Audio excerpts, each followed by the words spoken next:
ओम शांति। आज है 20 मार्च 2023 की साकार मुरली है। बाबा बोले, मीठे बच्चे सच्चे बाप के साथ सच्चा होकर रहो तो कदम कदम पर पद्मों की कमाई जमा होती जाएगी। आज का प्रश्न है, कौन सी प्राप्ति भगवान के सिवाय दूसरा कोई करा नहीं सकता? उत्तर है, मनुष्यों को चाहना रहती है हमें शांति व सुख मिले। शांति मिलती है मुक्ति धाम में और सुख मिलता है जीवन मुक्ति में। तो मुक्ति और जीवन मुक्ति, इन दोनों चीज़ों की प्राप्ति भगवान के सिवाय दूसरा कोई करा ना सके। तुम बच्चों को अब ऐसी भटकती हुई आत्माओं पर तरस आना चाहिए। बेचारे रास्ता ढूंढ रही हैं, भटक रही हैं, उन्हें रास्ता दिखाना है। गीत बजा है इंसाफ की डगर पर। ओम शांति। यह गीत भी बच्चों के लिए है, क्योंकि सच्चाई पर सच्चे बाबा के डायरेक्शन पर बच्चे ही चलते हैं। फिर कोई तो अच्छी रीति चलते हैं, कोई नहीं भी चलते हैं। जो चलेंगे वही ऊंच पद पाएंगे, नहीं चलेंगे तो वह ऊंच पद पा नहीं सकेंगे।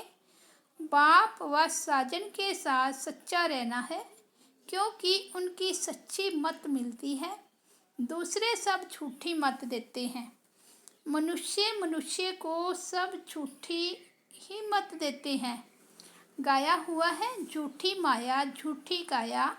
यहाँ तो झूठ ही झूठ है, सचखंड में झूठ होता नहीं। जिस सचखंड के लिए तुम पुरुषार्थ कर रहे हो, तो बच्चों को बाप से बहुत सच्चा बनना है। फिर भी बेहद का बाप है। सच्चा हो रहने से कदम कदम पर पदमपति होते रहते हैं। झूठे तो पदमपति नहीं बनेंगे। तो बाप के साथ झूठ बोलना बड़ा खराब है। सदैव सच्चा हो रहना चाहिए, नहीं तो सचखंड में इतना पद पा नहीं सकेंगे। अच्छा, यह तो हुई बच्चों प्रति सावधानी। अब बच्चों को किसको समझाने की तरकीब भी सीखनी है कि बेसमझ को कैसे समझाएं। बेसमझ क्यों कहा जाता है? क्योंकि मनुष्यों को समझ नहीं है। कहते तो हैं कि मनुष्य सृष्टि रचने वाला परमात्मा है, तो वह हुआ रचता, परंतु रचना को फिर यह पता नहीं है कि हमारा रचता कौन है। भक्ति आदि करते हैं शांति अथवा सुख के लिए। हम तुम भी ऐसे करते थे जबकि बाप नहीं मिला था। कृष्ण का भजन करते हैं, उनको याद करते हैं, उनको मनाने की साधना करते हैं, परंतु उनसे क्या मांगते हैं कुछ पता नहीं रहता। हमारा रचने वाला कौन है कुछ भी नहीं जानते।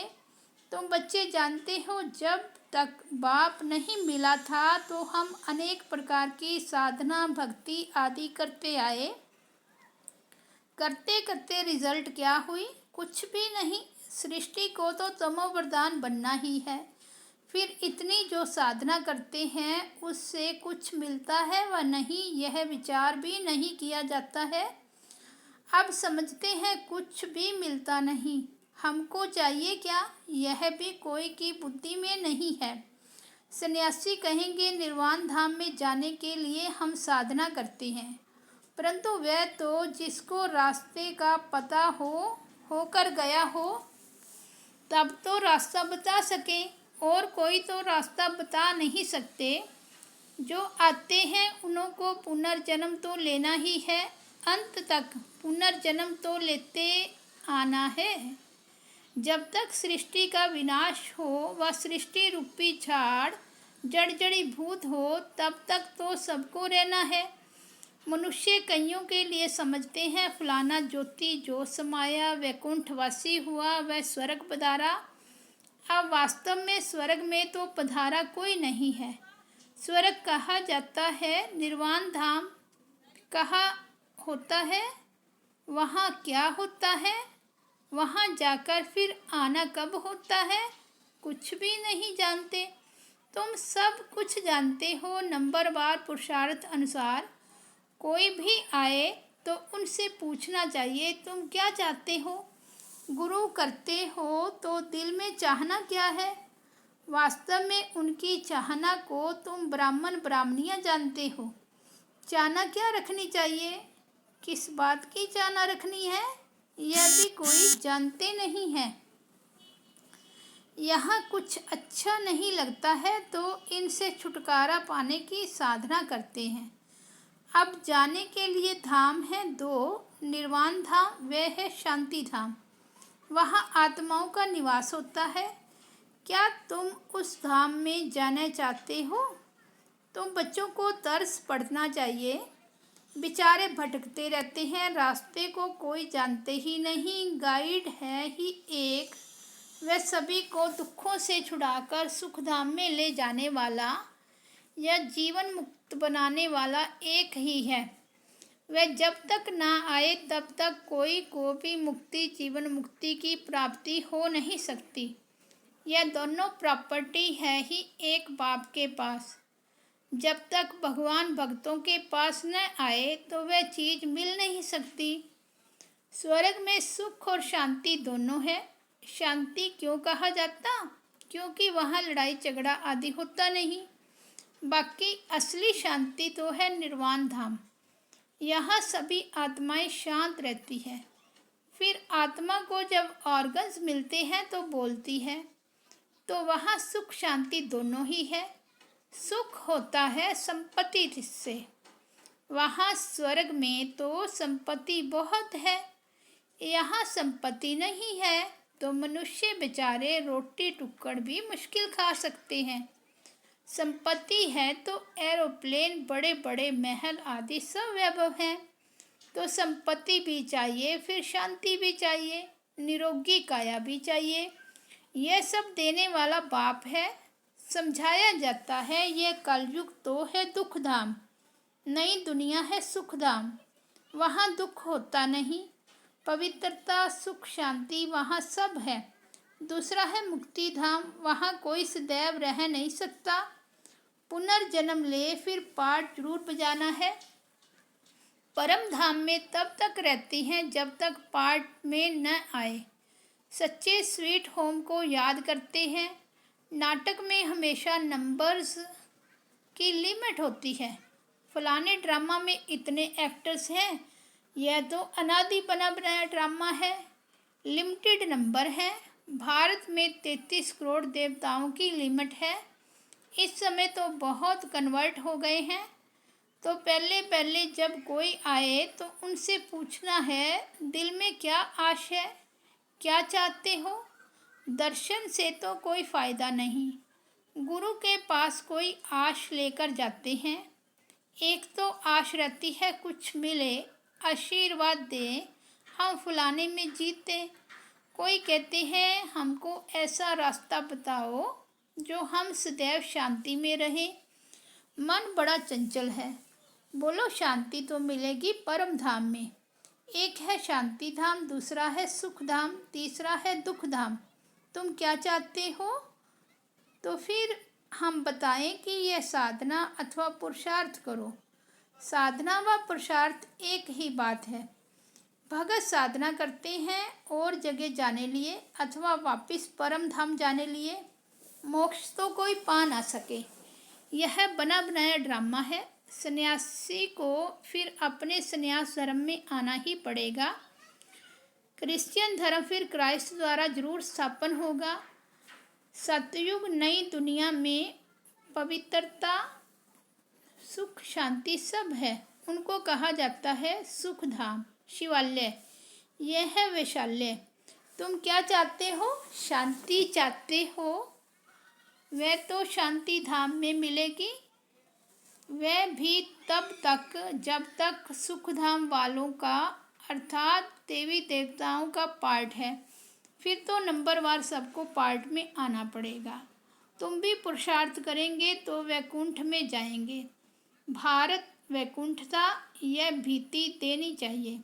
वर्षा बाप से ही मिलता है, वही आकर बच्चों को अपनी पहचान देते हैं। बाप ही नहीं तो बच्चों को पहचान कैसे होगी? ऐसे तो है नहीं जो समझे कि हम भगवान के बच्चे हैं। अगर ऐसा कहें तो हम पूछेंगे, बताओ भगवान क्या रचते हैं? वह तो स्वर्ग रचते हैं। फिर तुम नरक में क्यों धक्का खाते हो? फिर 84 जन्म बताने पड़े। भगवान ने तुमको स्वर्ग में भेजा, फिर 84 जन्म लेते अब नरक में आकर पड़े हो। अब 84 जन्म पूरे हुए। तुम यह नहीं जानते हो, हम बताते हैं। तुम पहले स्वर्ग में थे, फिर 84 जन्म भोगे हैं। अब फिर बाप और स्वर्ग को याद करो। कमल फूल समान पवित्र रहना होगा। सन्यासियों को भी समझाना है, तुम्हारा हठ योग है, यह है राजयोग। गृहस्थवास में रहते कमल फूल समान रहना है, यह प्रवृत्ति मार्ग है। तुम्हारा पंथ ही अलग है नरवृत्ति मार्ग का। यह प्रवृत्ति मार्ग है जीवन मुक्ति पाने का। हमको भी बाबा ने बताया है। अब तुम बाप को याद करो तो अंतमति सोगति हो जाएगी। विकर्मों का बोझा विनाश तब होगा जब बाप को याद करेंगे। यह 2 स्थान है जहाँ सुख शांति मिल सकता है। तुमको क्या चाहिए? क्या स्वर्ग में जाने चाहते हो?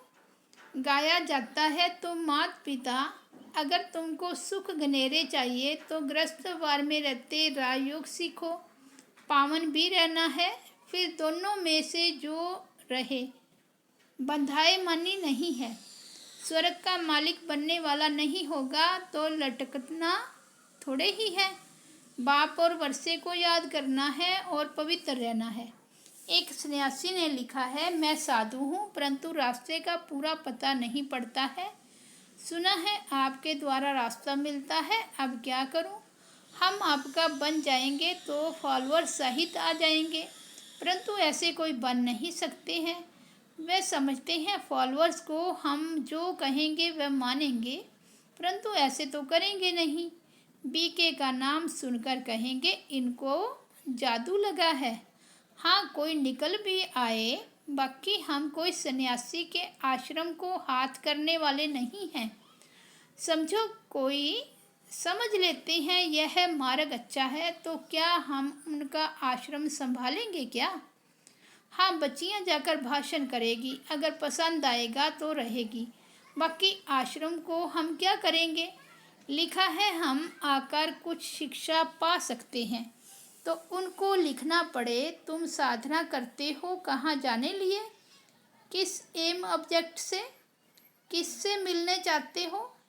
कहाँ जाना चाहते हो? तुम तो हो हठ योगी सन्यासी, हमारा है राजयोग।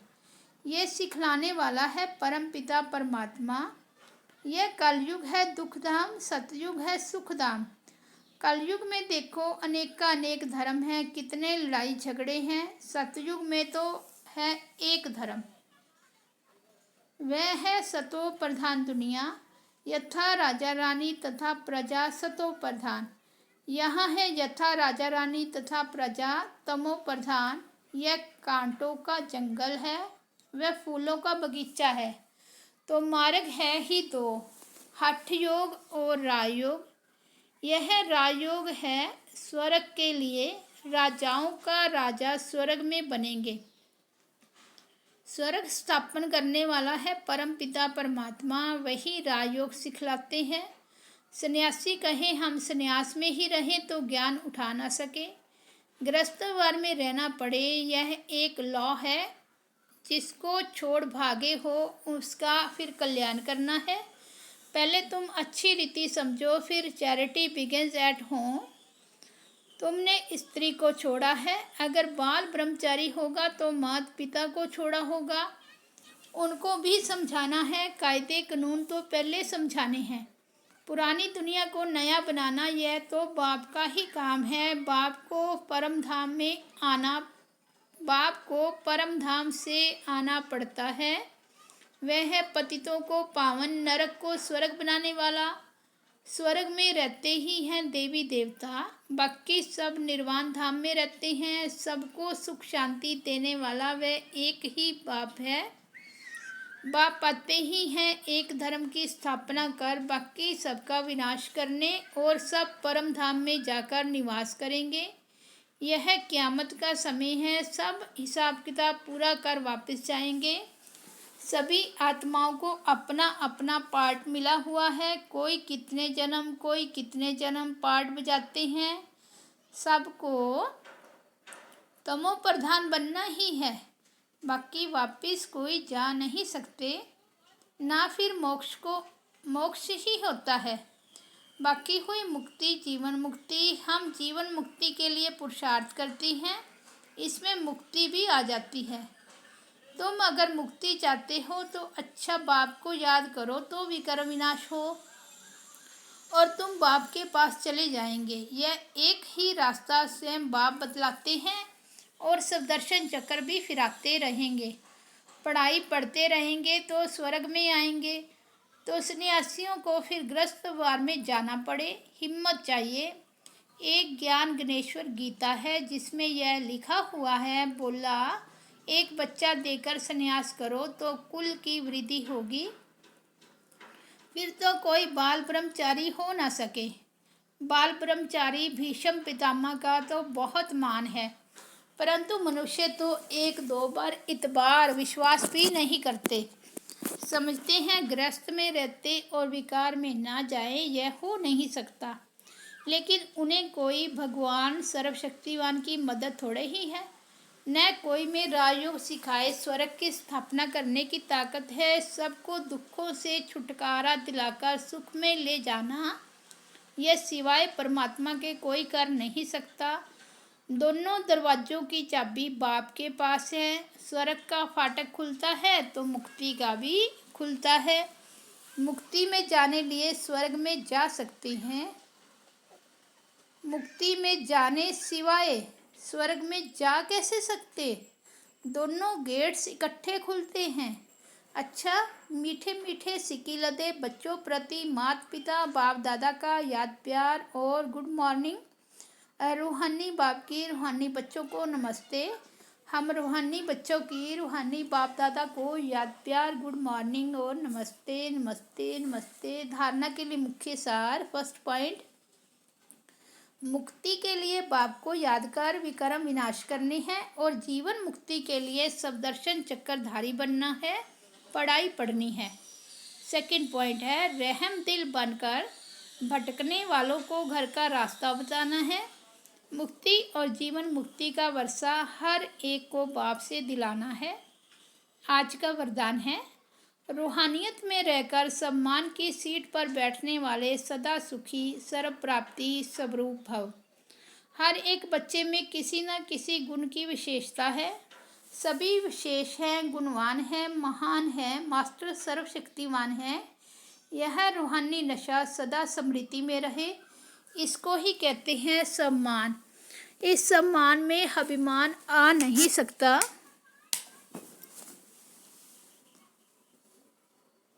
अभिमान की सीट कांटों की सीट है, इसलिए उस सीट पर बैठने का प्रयत्न नहीं करो। रूहानियत में रहकर सम्मान की सीट पर बैठ जाओ तो सदा सुखी, सदा श्रेष्ठ, सदा सर्व प्राप्ति स्वरूप का अनुभव करते रहेंगे। स्लोगन है, अपनी शुभ भावना से हर आत्मा को दुआ देने वाले और क्षमा मांगने वाले ही कल्याणकारी हैं। अच्छा, ओम शांति।